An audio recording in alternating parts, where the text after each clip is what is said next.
With traditional financial advice, the planner gives advice on the money. They take over responsibility, they identify the problems, they sell the solutions, they do most of the talking, and the planner directs the client on how to change. With financial life planning, the planner gives advice on the person, the planner empowers the client, they identify the client's desires, they help the client find their own solutions, and the planner mainly listens, and they inspire. See the difference? In this video, I'm sharing what I've learned about financial life planning during my quarter of a century working as a retirement specialist with Proposito Financial Planning. So what does financial life planning do? Well, it identifies what really matters. It helps to create a vision and a strategy. It inspires action to overcome obstacles and make progress to improve your life. And that's what's important: action, movement, progress. Doing something different to get a different result. No one has ever come to see me wanting to keep everything exactly as it is. So what is financial life planning? Before I do anything with someone's money, I'll help them identify exactly what is important in their life.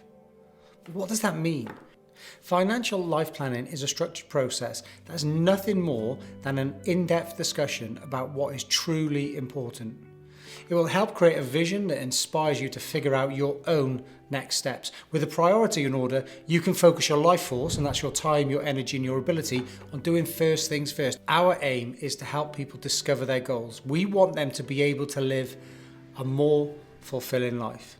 Then we can make sure they've got the right money coming on stream at the right time for everything that they want to get done in the time that they've got left. And the time they've got left is the important part of the sentence. We all know we're going to die, but most of us don't think it'll be tomorrow. But for some of us it will be tomorrow, and for them it'll be too late to change their priorities. It's an all too common scenario. Palliative care nurse Bronnie Ware describes in her brilliant book, The Top 5 Regrets of the Dying, these 5 recurring regrets of patients she helped at the end of their life. I wish I'd had the courage to live a life true to myself, not the life others expected of me. This was the most common regret of all. When people realise that their life is almost over and look back clearly on it, it's easy to see how many dreams have gone unfulfilled. Most people had not honoured even a half of their dreams and had to die knowing it was due to choices they had made or not made. Health brings a freedom very few realise until they no longer have it. I wish I hadn't worked so hard. This came from every male patient that she nursed. They missed their children's youth and their partner's companionship.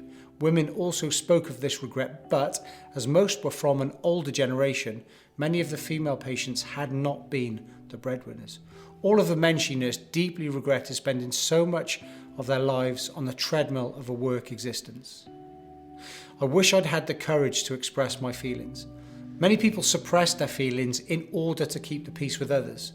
As a result, they settled for a mediocre existence and never became who they were truly capable of becoming. Many developed illnesses relating to the bitterness and resentment they carried as a result. I wish I'd stayed in touch with my friends. Often they would not truly realise the full benefit of old friends until their dying weeks, and it was not always possible to track them down.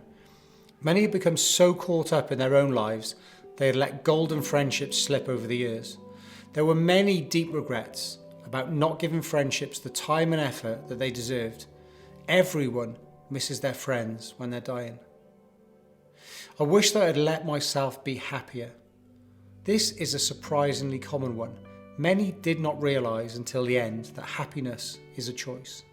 They had stayed stuck in old patterns and habits. The so-called comfort of familiarity overflowed into their emotions as well as their physical lives. Fear of change had them pretending to others and themselves that they were content, when deep within they longed to laugh properly and have silliness in their life again.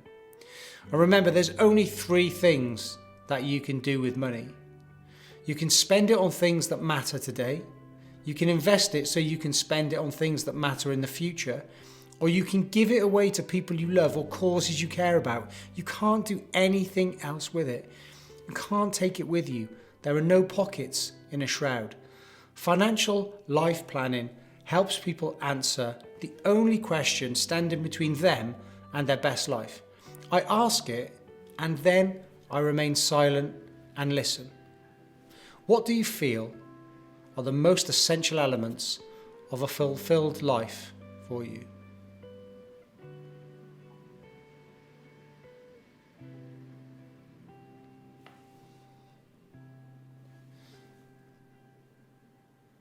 And I'll let you in to a secret.